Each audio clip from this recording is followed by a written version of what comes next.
This world has always been so.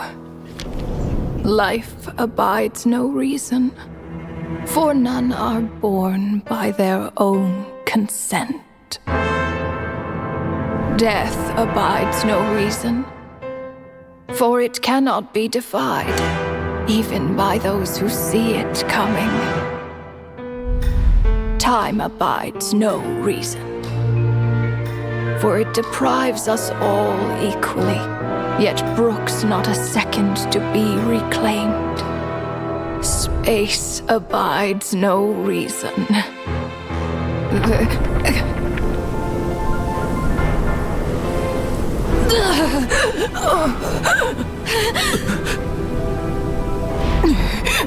The ruler of space stopped the golden-haired twin travelers and mercilessly tore them apart.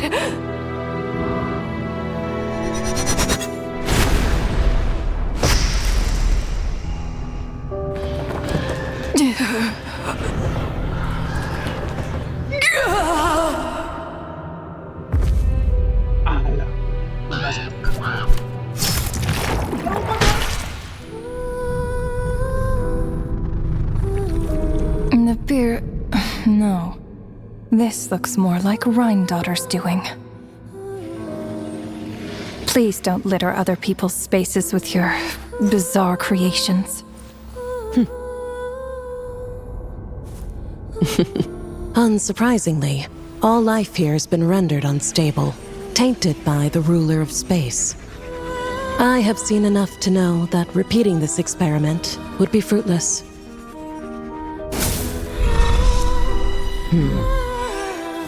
You seem to wield my power as if it were nothing but a plaything for your amusement.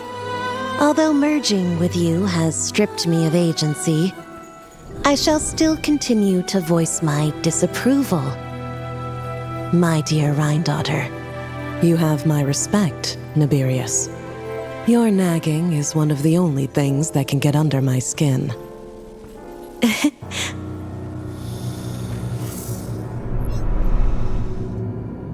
And you, Istaroth, why did you bestow history upon them? I had to find some way to pass the time, did I not? After all, it's clear that Asmodee is not here. Well, perhaps you could share your input a little earlier next time. But you're right. There's no trace of Asmodee here. Where has she gone?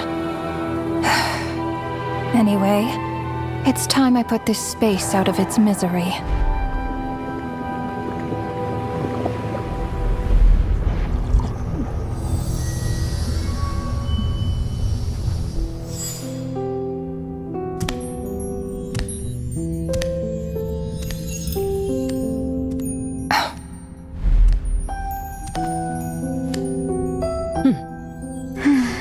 These meetings are just a formality.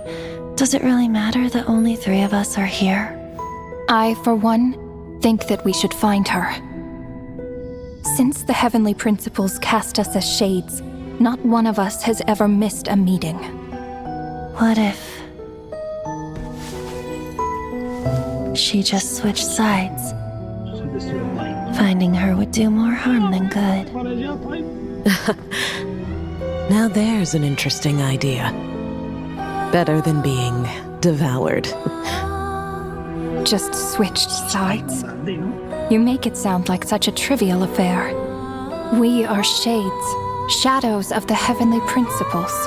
It's unthinkable. Unless she loves her new master more than her own self. Renova, do you know that you're being watched? By whom? Whose gaze could pierce this far?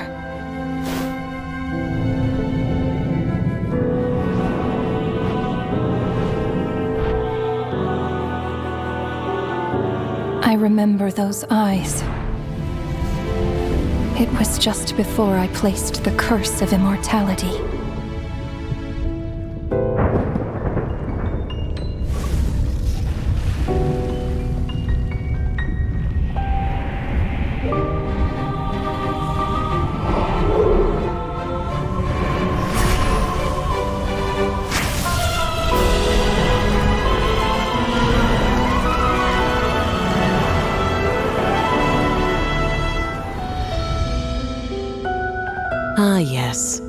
He's an old acquaintance of mine. I'm sure that working for the Tsaritsa has helped him let go of his past obsessions. The Cryo-Archon. With her paltry powers, she dares set her gaze on the heavenly principles. The heavenly principles have yet to awaken. If I were her, I wouldn't pass on that opportunity either. My dear Rhine daughter, you know I cannot allow you to think that way.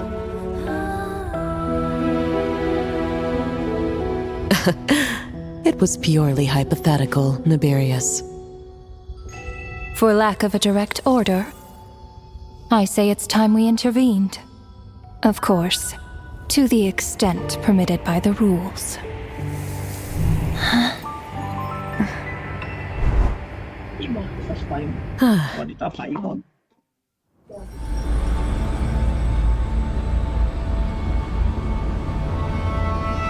The gaze of the gods has always been considered a blessing. Hence the origin and meaning of visions. People have always yearned for the gaze of the gods. And yet, it is said that when mortals look directly upon the gods, they invite their wrath and retribution. And what of it? Lives will be lost, a nation brought to ruins. So be it. It is nothing I have not endured before. I already know the price of gazing upon the gods.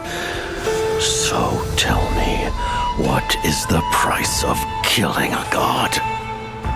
The god stays silent, as if the thought had never once crossed his mind.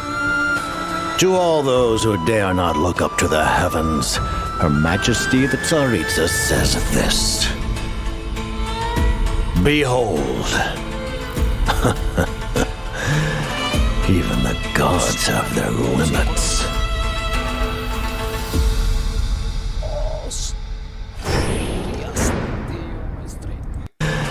Even the gods have their limits.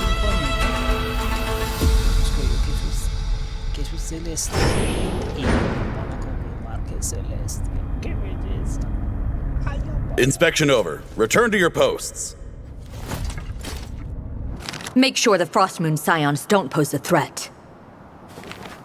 Per the Pale Star Edict, we are to retrieve the damselette from Nod Cry, whatever it takes.